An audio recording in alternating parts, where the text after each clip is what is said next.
بن گئے ان کے, وہ ان کو کوشچن ہی نہیں کر سکتے, کیونکہ جس طرح بادشاہ کے کورٹ میں درباری ہوتے ہیں, درباری بن چکے ہیں. ان کے اندر کوئی بھی سیلف رسپیکٹ نہیں ہے, ان کے جو درباری ہیں, کہ یہ ان میں سے بڑے قابل لوگ ہیں, لیکن وہ ان کے پیچھے, مریم کے پیچھے ہاتھ باندھ کے کھڑے ہوتے ہیں یا بلاول کے پیچھے. تو اس لیے یہ جو ان کی پارٹیز ہیں یہ بڑھ نہیں رہی ہیں, کم ہو گئی ہیں. تحریک انصاف کیوں ایک اب واحد پاکستان کی فیڈرل پارٹی رہ گئی ہے؟ کیونکہ تحریک انصاف میں کوئی فیملی نہیں ہے, عمران خان کے رشتہ دار نہیں ہے, یا میریٹوکریسی ہے, مراد سعید جیسا آدمی اوپر آ سکتا ہے, علی محمد آ سکتا ہے, جو بھی ہماری جو پرفارم کرتا ہے اوپر آ سکتا ہے. اس لیے یہ مقابلہ نہیں کر سکتے ہمارا.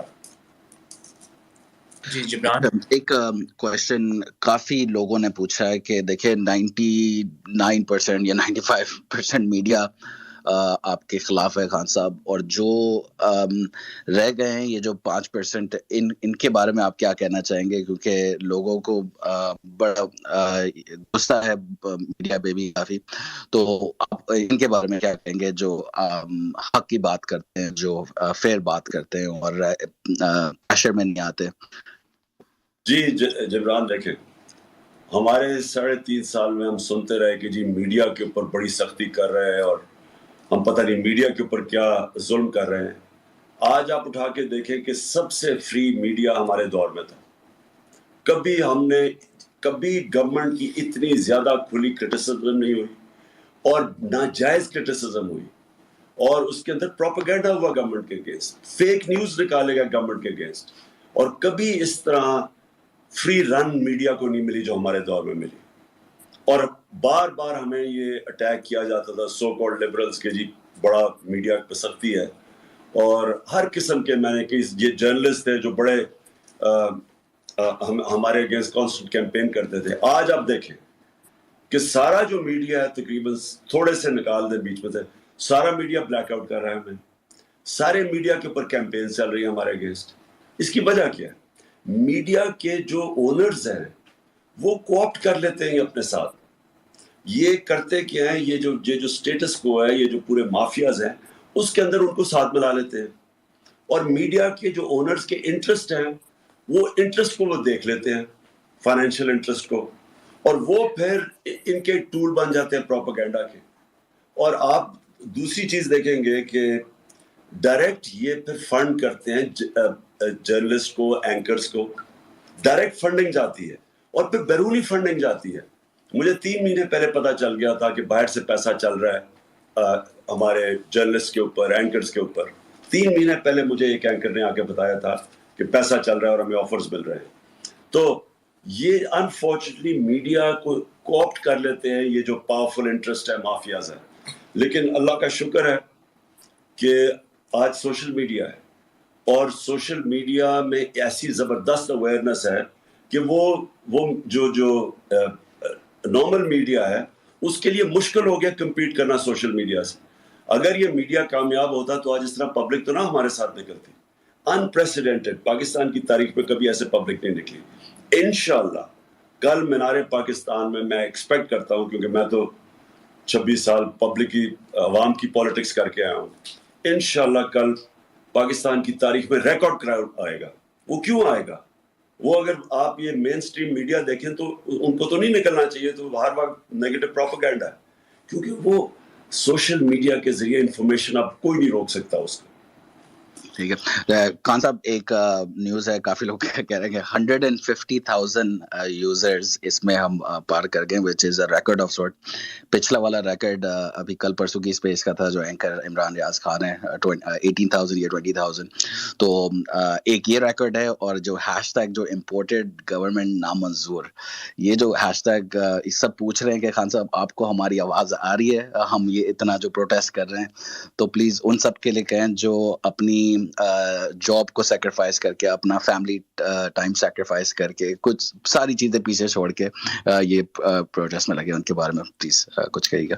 میں یہ جو امپورٹڈ حکومت نامنظور, یہ ایک بڑا زبردست پروٹیسٹ ہے, اور پروٹیسٹ ہے ان کو بتانے کے لیے جنہوں نے یہ سازش کر کے, باہر سے بھی جو لوگ جنہوں نے سازش کی, اور جو اندر بیٹھے ہوئے تھے ہمارے میر جعفر, انہوں نے جو سازش کی, ان کو یہ بتانے کے لیے کہ یہ قوم, وہ وقت چلا گیا کہ جب ایک دفعہ ذوالفقار علی بھٹو کو بیرونی سازش سے اس کو فارغ کیا گیا تھا، تو تب اس طرح کی جو میڈیا تھا وہ بڑی ایزلی کنٹرولبل تھا، تب سوشل میڈیا نہیں تھا.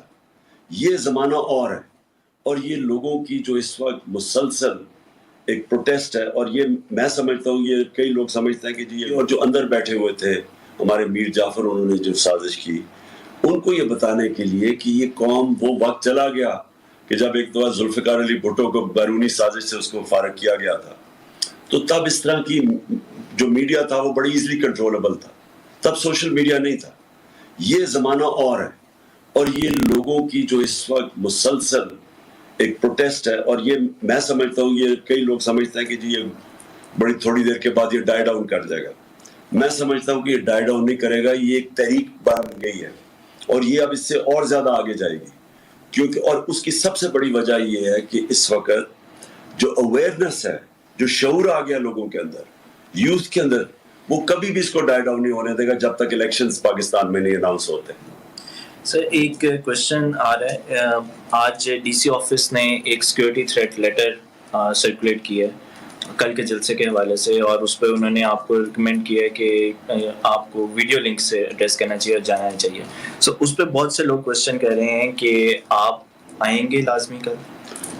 بالکل میں آؤں گا 100%. میں اس جلسے منار پاکستان کے جلسے میں، کیونکہ دیکھیں منار پاکستان ایک بہت ہمارے لیے ایک اسپیشل جگہ اس کی ہے، کیونکہ وہاں پاکستان ریزولوشن 1940 میں اس کو ٹیبل کیا گیا تھا، اور وہ ایک ہندوستان کے مسلمانوں نے فیصلہ کیا تھا کہ ہم آزاد رہنا چاہتے ہیں، اور آزادی کے لیے وہ جو آزادی، وہ پاکستان تھا سمبل آزادی کا.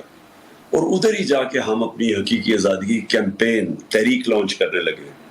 جو مرضی ہو جائے، میں نے وہاں جانا ہے، اور انشاءاللہ میں سمجھتا ہوں کہ پاکستان کی تاریخ کا ریکارڈ کراؤڈ آئے گا. ٹھیک ہے. اچھا بس مجھے پتا ہے ہمارا ٹائم تھوڑا اوپر ہو رہا ہے، تو جلدی جو اسپیکرز آئیں گے پلیز کوئکلی کوشچن آپ نے رکھیے گا. علی جی آپ، اور پھر توفیق صاحب آپ. جی السلام علیکم خان صاحب، it's an honour to talk to you. میں صرف سب سے پہلے یہ بتانا چاہتا ہوں میں ایک اوورسیز پاکستانی ہوں. میں پڑھنے کے لیے کیا کہتے ہیں باہر آیا ہوں. میں آپ کے تھرو ان لوگوں سے ایک سوال پوچھنا چاہتا ہوں کہ یہ اپوزیشن والے دن رات ہمیں برا بھلا اوورسیز پاکستانیز کو کہتے ہیں، ہم پڑھنے کے لیے باہر آئے ہوئے ہیں، تو آپ پلیز ان سے سوال کیے گا کہ ہمارے ملک کے ایجوکیشن انسٹیٹیوٹس تباہ کس نے کیے جو اوورسیز پاکستانیز کو اپنے گھر چھوڑ کے جانا پڑتا ہے.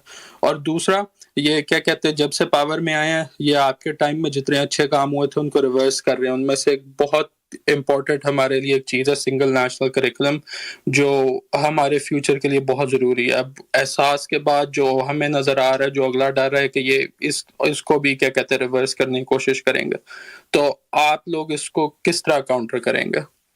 Thank you. دیکھیے ہم باہر بیٹھ کے تو کاؤنٹر نہیں کر سکتے، لیکن انشاءاللہ یہ الیکشن میں ہم جیت کے آئیں گے. ہم یہ سب کچھ بلکہ ان کو تیزی سے آگے طرف لے کے جائیں گے.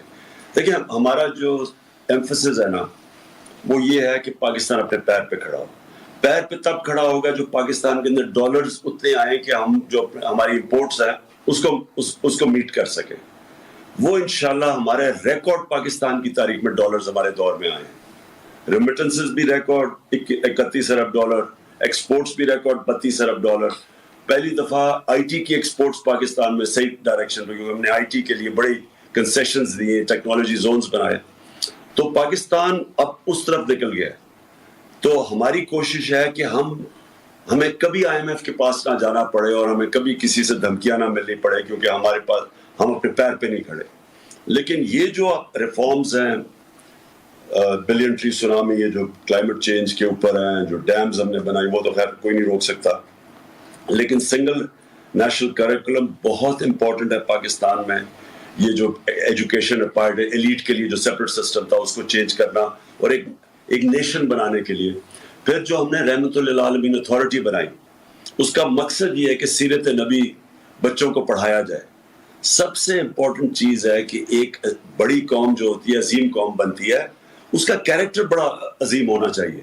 تو نبی صلی اللہ علیہ وسلم نے جب مدینہ میں ٹرانسفارم کی تھی سوسائٹی، جس کی کوئی حیثیت نہیں تھی، اور وہ جو لوگ جن کو کوئی یعنی ان کو کوئی مانتا ہی نہیں تھا, 2 سپر پاورز تھی دونوں طرف, وہ دیکھتے دیکھتے انہوں نے 10 سالوں کے اندر اس کو ٹرانسفارم کر کے اور ورلڈ لیڈرز بنا دیا, اور یہ تاریخ کا حصہ ہے. تو انہوں نے ذہن بدلے تھے, انہوں نے ان کے ایتھکس ٹھیک کیے تھے, امر بالمعروف ساری قوم کو لگا دیا تھا, اچھائی کے ساتھ کھڑے اور برائی کے خلاف. یہ جو ہوتا ہے نا کہ جی میں نہ ادھر ہوں نہ ادھر ہوں, یہ انہوں نے نکال دیا تھا انسانوں سے کہ آپ نے اچھائی کے خلاف اور برائی کے اگینسٹ.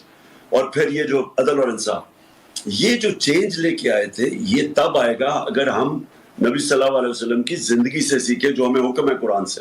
تو یہ جو چیزیں ہم لے کے آئے ہیں, یہ انشاءاللہ یہ جو بھی کر لیں یہ زیادہ دیر نہیں رہیں گے, اور انشاءاللہ ہم آگے ساری یہ پھر سے اور تیزی سے آگے لے کے جائیں گے. سر ایک کوشچن ہے کہ اس وقت انٹرنیشنل میڈیا میں اور باہر بہت سے دوسرے ملکوں میں اس وقت پاکستان ایک بہت بڑا سبجیکٹ بنا ہوا ہے, اسپیشلی جو سبجیکٹ آف ریجیم چینج ہے. سو بہت زیادہ انٹرسٹ ہے, لیکن کوئی آپ کا فورن میڈیا کے ساتھ انٹریکشن نہیں ہوا لیٹلی. تو کوشچن ہے اس کہ آپ کب تک ایکسپیکٹ کریں لوگ کہ آپ کا کوئی انٹریکشن آ جائے؟ میں یہ اس کے بعد انشاءاللہ یہ جب ہو جائے گا ہمارا کل کا جلسہ, اس کے بعد میں فورن میڈیا سے بات کروں گا, میں انٹرویوز بھی دوں گا ان کو. جی جبران کا کوشچن. جی توفیق صاحب ہیں, لیکن اس سے پہلے ایک بہت زیادہ نمبر میں یہ کوشچن آ رہا ہے کہ خان صاحب آپ کو سچ میں وہ کہہ رہے بڑا کینڈیڈلی بتائیے گا کہ جو سنڈے کو پبلک نکلی یہ ایک دن کے بعد,